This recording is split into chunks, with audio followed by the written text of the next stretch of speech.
If you're interested in diving deeper into a physical therapist's life, this series is for you. Every week, I'm going to be sitting down and I'm going to be talking about a certain topic during my work week. Welcome to the PT Talk episode 1. And I want to start this off by saying, every workplace, every work facility has its up and downs, right?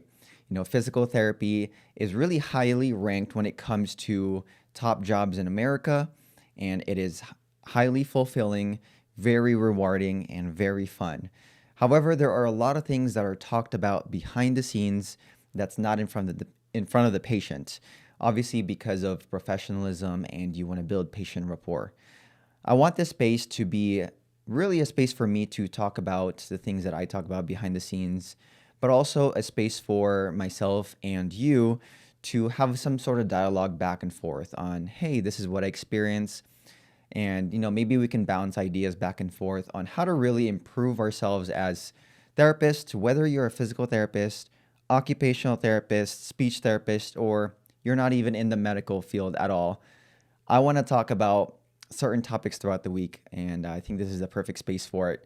The first thing I want to talk about is what happens when a patient does not want to work with me. This week, I experienced this where my patient, who is fairly young, I think he's in his 60s. Now, when I say young in the rehab facility, it's pretty common to see 60, 70, 80, 90-year-olds. So when I do say young, I'm kind of thinking more in the 50s, 60s, sometimes even 70s. And really, it depends on their mobility.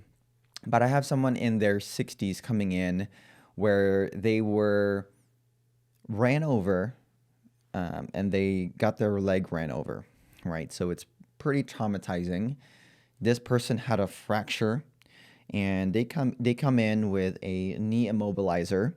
So that is basically to secure the leg and you cannot bend the knee.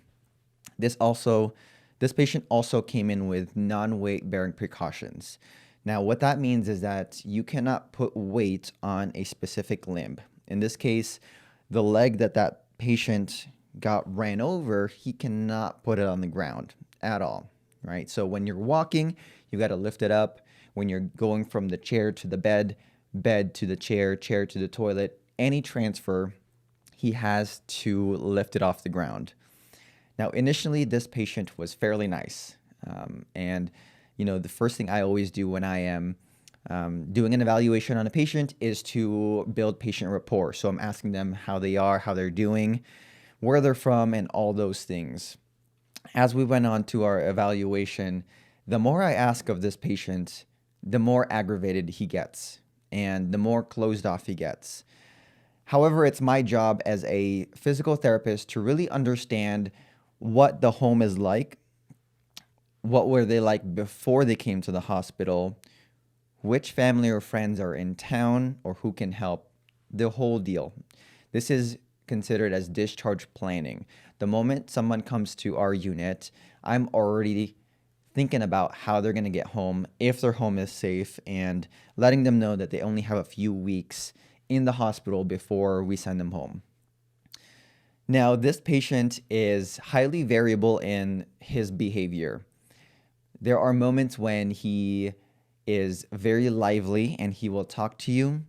However, majority of the time he is very closed off, and the more you educate him, the more aggravated he gets. And this is fine, right? As a physical therapist, I work with this all day.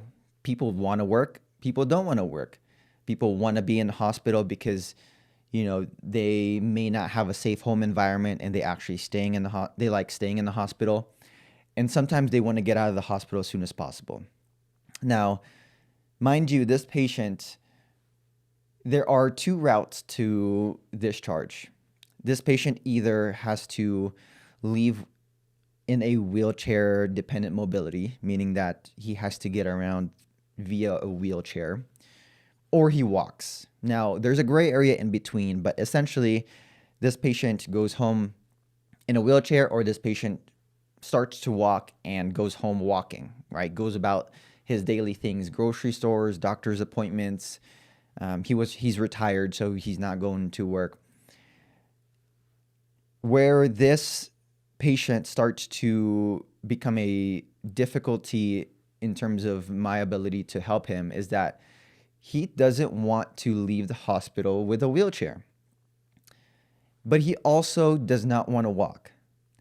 And again, I am constantly educating this patient that you either go home with a wheelchair or you either walk. There is really no in between. And I think that's tough because the more I swing one way, the more he's okay going the other way. For example, we tried doing a hopping technique. It's called a 3-point gait, where you use a walker, you're putting both hands on, and you're essentially hopping as you take steps. And this is important because he has non-weight bearing precautions, meaning that his one leg he cannot put on the ground and he's walking with the other leg, right? So this could be pretty tough. We've tried walking slash hopping a few hops, and he's like, nope, I can't do this. My other leg is so weak and in so much pain. And I say, okay, the first couple of days of rehab is always tough. Let's practice getting your arm stronger and let's push the wheelchair. And then he asked, well, I'm going to leave here. I'm going to leave the hospital without a wheelchair. And I said, okay, well, let's get your arm stronger and let's push the wheelchair for now. And then maybe tomorrow, the next day, we'll walk. Well, immediately he gets more aggravated and he says, well, I can already do that. And I look at him and says, well, we've already tried hopping a couple times and you can't even take 2 steps. And it's a giant circle, right? Where I tell him, okay, let's do a little bit more walking. And he says, no, I can't walk. And then I tell him, okay, let's do a little bit of wheelchair.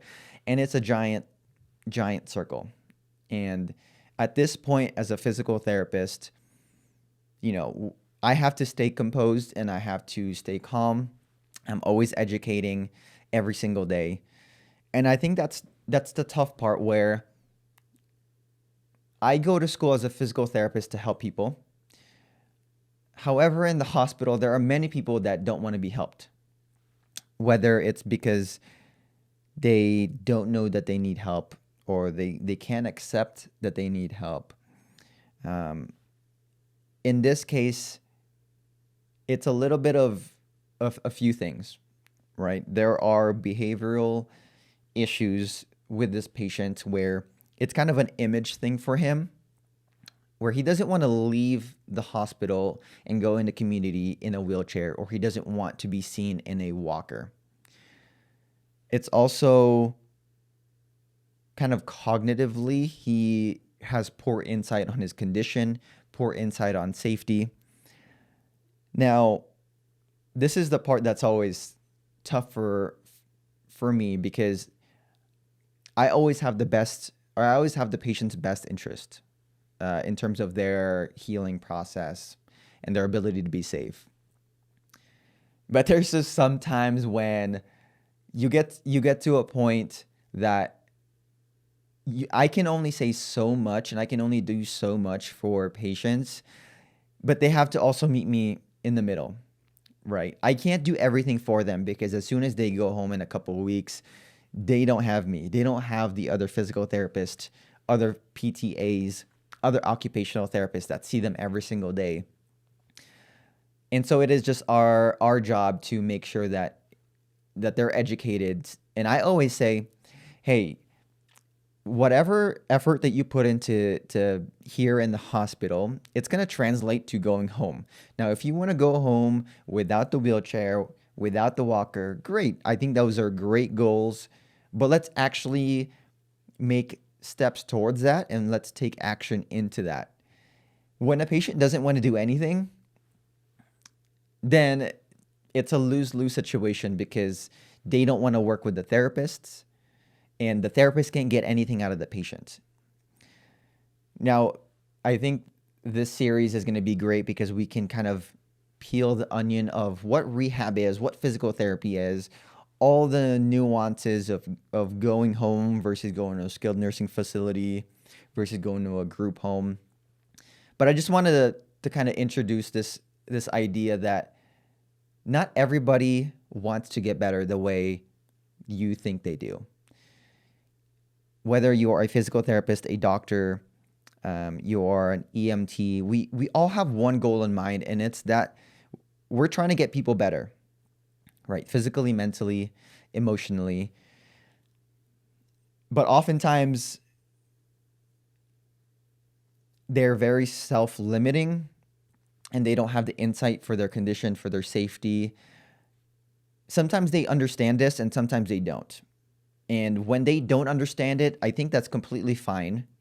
Brain injuries are real and people say things that they don't mean to say. They do things that they don't mean to do. For example, people with brain injuries oftentimes can be a little bit more aggressive. They can be pushy, be impulsive, and they don't realize it. But for some people, they know exactly what they're doing. And this patient that I had, he knew exactly what he was doing because he would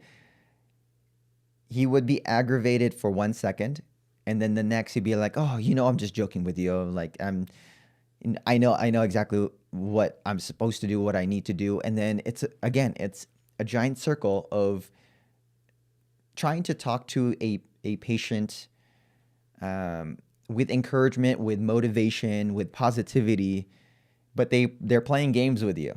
And when it comes to safety, there are no games to be played. You're either safe or you're not safe. So, yeah, it's tough. And this always happens. This happens every single week. As a physical therapist, there is never a time when I have all of my patients that are completely positive, completely motivated, and they want to go home. There's always at least one person that doesn't want to do anything, that they accept where they are, and they fight back on you when you don't want them to. So if you're a physical therapist listening, or if you're in any sort of therapy or rehab, or if you're in medicine, how do you deal with people who push back on you when it's your job to get them better? Let's talk about it in the comments. Let me know how you do it.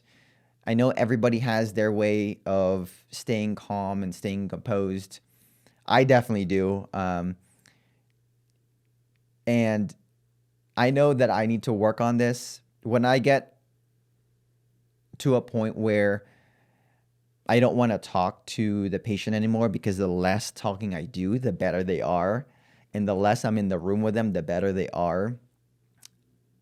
I start to talk with a monotone voice and I talk more seriously, because again, when it comes to safety, there are no games to be played. You're safe or you're not safe. And I'm going to be always leaning towards safe.